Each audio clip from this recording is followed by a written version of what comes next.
Hi again. Happy Monday.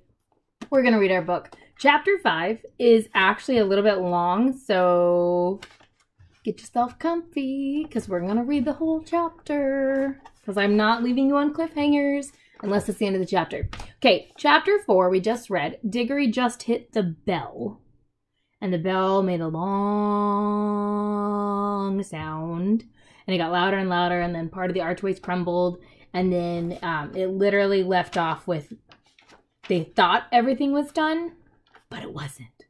So the chapter 5, is the deplorable word. And yes, there's a picture. I will show you when I get closer. Oh, also, I went to school today to pick up a couple things, and I got my Pizza Planet cup. More caffeine. So good. The children were facing one another across the pillar where the bell hung, still trembling, though it no longer gave out any note.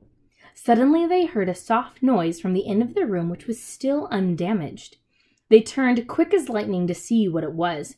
One of the robed figures, the furthest off one of all, the woman who Diggory thought was so beautiful, was rising from its chair. When she stood up, they realized that she was even taller than they had thought. And you could see at once, not only from her crown and robes, but from the flash of her eyes and the curve of her lips, that she was a great queen. She looked round the room and saw the damage and saw the children, but you could not guess from her face what she thought of either or whether she was surprised. She came forward in long, swift strides. "Who has awaked me?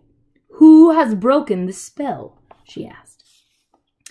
"I think it must have been me," said Diggory. "You?" said the queen, laying her hand on his shoulder, a white, beautiful hand. But Diggory could feel that it was strong and as steel pincers. "You? But you are only a child, a common child. Anyone can see at a glance that you have no drop of royal or noble blood in your veins. How did you dare to enter this house?" And here's your picture.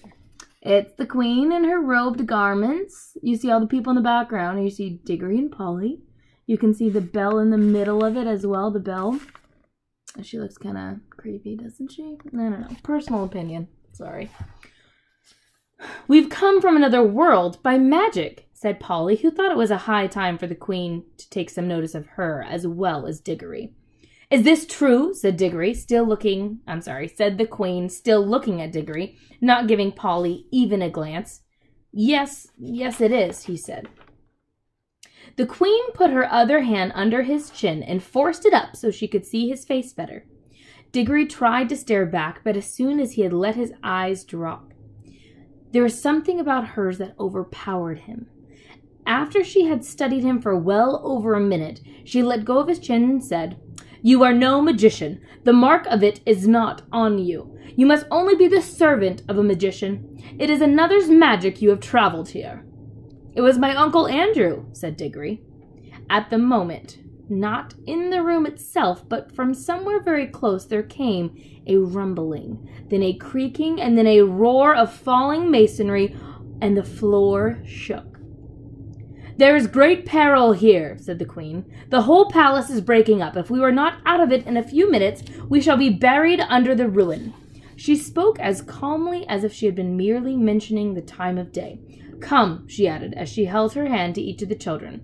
Polly, who was disliking the queen and feeling rather sulky, would not have let her hand be taken if she could have helped it. But though the queen spoke so calmly, her movements were as quick as thought. Before Polly knew what was happening, her left hand had been caught up in a hand much larger and stronger than her own, and she could say nothing about it. "This is a terrible woman," thought Polly. "She's strong enough to break my arm with one twist, and now that she's got my left hand, I can't get to my yellow ring. If I tried to stretch across and get my right hand into my left pocket, I might not be able to reach it before she asked me what I was doing. Whatever happens, we mustn't let her know about the rings. I do hope Diggory has the sense to keep his mouth shut. I wish I could get a word with him alone." The queen led them out of the Hall of Images into a long corridor, and then through a whole maze of halls and stairs and courtyards. Again and again they heard parts of the great palace collapsing. Sorry, thank you. Sometimes quite close to them. Once a huge arch came thundering down only a moment after they had passed through it. The queen was walking quickly. The children had to trot to keep up with her, but she showed no sign of fear. Diggory thought, she's wonderfully brave and strong. She's what I call a queen. I do hope she's going to tell us the story of this place. She did tell them certain things as they went along. That is the door to the dungeon, she'd say, or that passage leads to the principal torture chambers, or this was the old banqueting hall where my great-grandfather bade 700 nobles to a feast and killed them all before they had drunk their fill. They had rebellious thoughts. They came at last into a hall larger and loftier than any they had yet seen. From its size, the great doors on the far end, Diggory thought, now at last they must be coming to the main entrance. Is this where he was quite right. The doors were dead black, either ebony or some black metal which is not found in our world. They were fastened with great bars, most of them too high to reach and too heavy to lift. He wondered how they'd get out. 2 pictures. Here's the queen, Diggory and Polly running through. And you can see that it's starting to crumble up here. Pretty cool. And then here's those doors with the queen putting her hand next to it. And we don't know what's going to happen. Okay. The queen let go of his hand and raised her arm. Ah, yeah, that's what's happening there.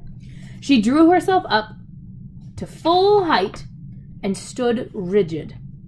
Then she said something which they couldn't understand, but it sounded horrid, and made an action as if she was throwing something at the doors. And those high and heavy doors trembled for a second as if they were made of silk, and then crumbled away till there was nothing left of them but a heap of dust on the threshold. "Phew!" whistled Diggory.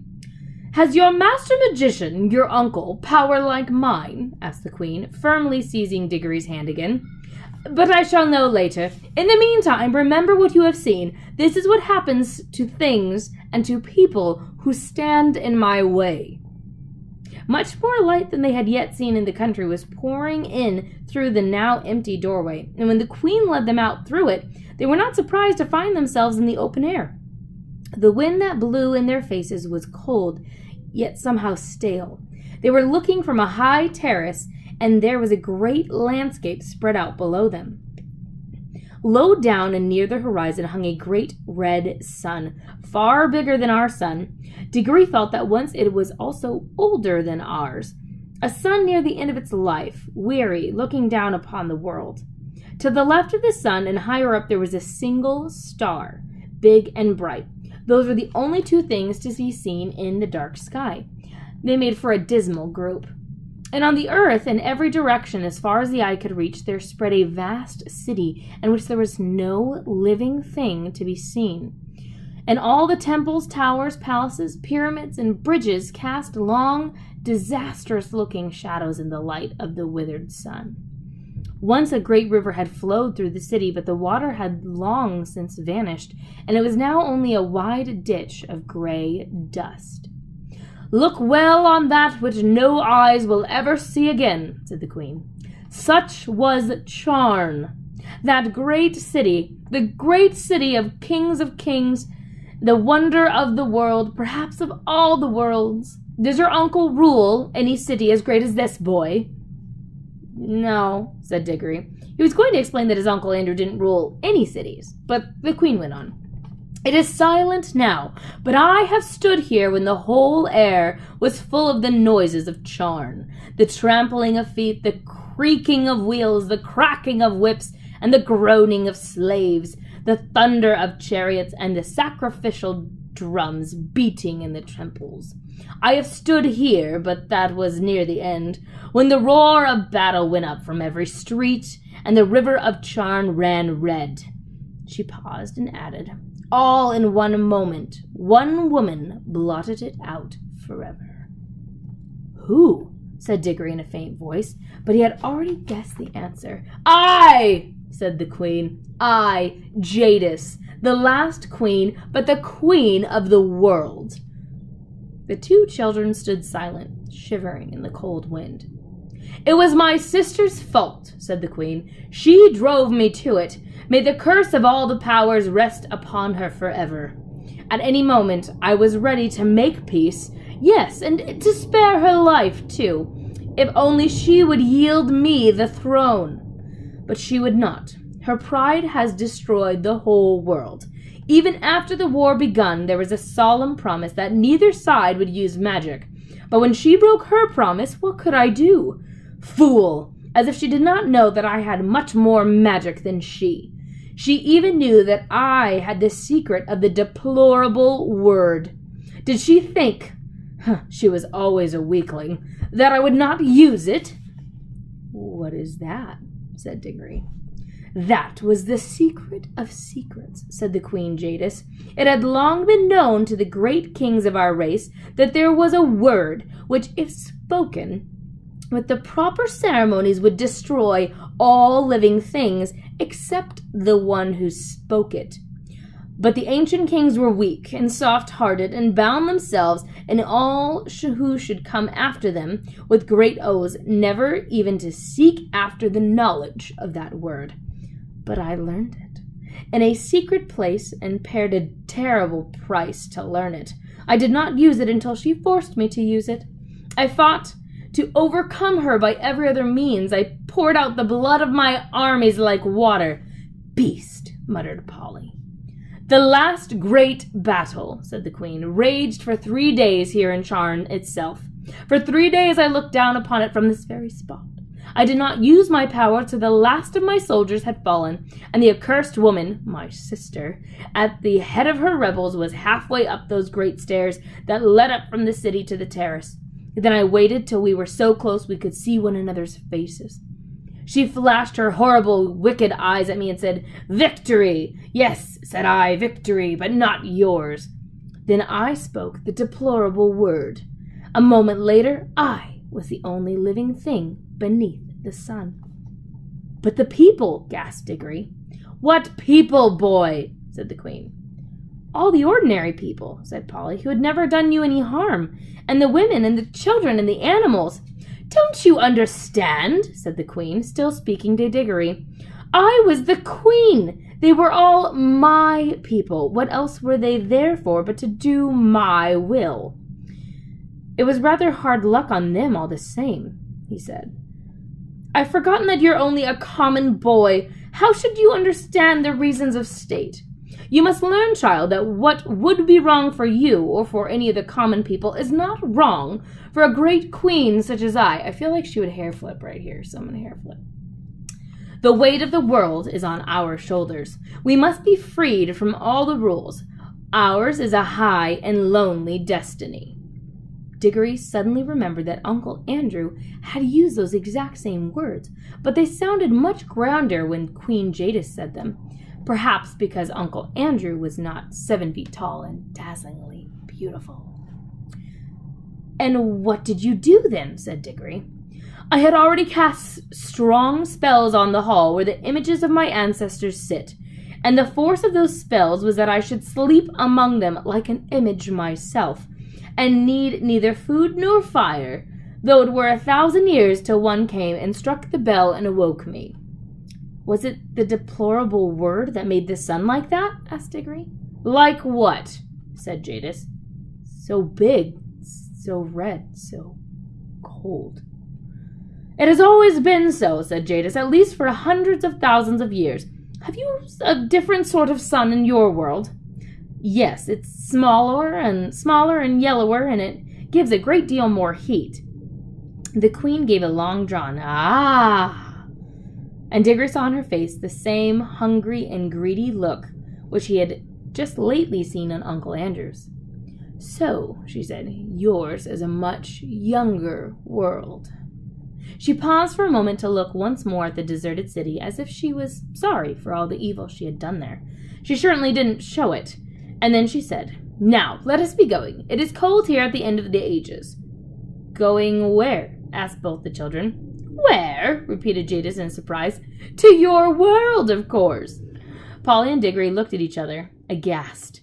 Polly had disliked the Queen from the first, and even Diggory, now that he had heard the story, felt that he had seen quite as much of her as he wanted. Certainly, she was not at all the sort of person one would like to take home. And if they did, they didn't know how they could. What they wanted was to get away themselves, but Polly couldn't get to her ring, and of course Diggory couldn't go without her. Diggory got very red in the face and stammered, Oh, our world. I didn't know you wanted to go there. What else were you sent here for if it was not to fetch me? Asked Jadis. I'm sure you wouldn't like our world at all, said Diggory. It's not her sort of place, is it, Polly? It's very dull, not worth seeing, really. I will soon be worth seeing when I rule it, said the Queen. Oh, but you can't, said Diggory. It's not like that. They wouldn't let you, you know. The Queen gave a contemptuous smile. Many great kings, she said, thought they would stand against the house of Charn, but they all fell, and their very names are forgotten. Foolish boy, do you think that I, with my beauty, another hair flip, and my magic will not have your whole world at my feet before a year has passed? Prepare your incantations and take me there at once. This is perfectly frightful, said Diggory to Polly. Perhaps you fear for this uncle of yours, said Jadis. But if he honors me duly, he shall keep his life and his throne. I am not coming to fight against him. He must be a very great magician if he has found how to send you here. Is he a king of your whole world or just part? He isn't a king anywhere, said Diggory. You are lying, said the Queen. Does not all magic always go with royal blood? Who ever heard of common people being magicians? I can see the truth whether you speak it or not. Your uncle is a great king and the great enchanter of your world, and by his art he has seen the shadow of my face in some magic mirror or some enchanted pool, and for the love of my beauty, again, carefully, he has made a potent spell which shook your world to its foundations and sent you across the vast gulf between world and world, and asked my favor to bring me to him. Answer me, is that not how it was? Well, not exactly, said Diggory. Not exactly, shouted Polly. Why, it's an absolute bosh from the beginning to end. Minions, cried the Queen, turning in rage upon Polly and seizing her hand at the very top of her head where it hurt the most. But in doing so, she let go of both the children's head. Seizing her hair. I'm going to back up. Minions, cried the Queen, turning in rage upon Polly, seizing her hair at the top of her head where it hurts the most. But in doing so, she let go of both the children's hands. Now, shouted Diggory, and quick, shouted Polly. They plunged their left hands into their pockets. They did not even need to put on the rings. The moment they touched them, the whole of that dreary world vanished from their eyes. They were rushing upward, and a warm green light was growing nearer overhead. And that's the end of chapter 5. I'm so sorry. It just leaves you hanging. Chapter 6 is titled The Beginning of Uncle Andrew's Troubles. Ooh, what do you think happens? Do you think she gets to the world? Do you think they escaped her? Oh my gosh, it's so good. I love this book so much. Well, we're almost already halfway. We're not even close to being halfway through. I was checking yesterday, and for this book specifically, there are 15 chapters, and we just did chapter 5. So we are a third of the way through the book, and I'm debating on possibly, even if school starts back up, keep going with all the books and read the whole series. I don't know. Comment if you think that's a good idea or not. Maybe I won't. Who knows? Love and support you guys. Happy Monday. We will do chapter 6 tomorrow.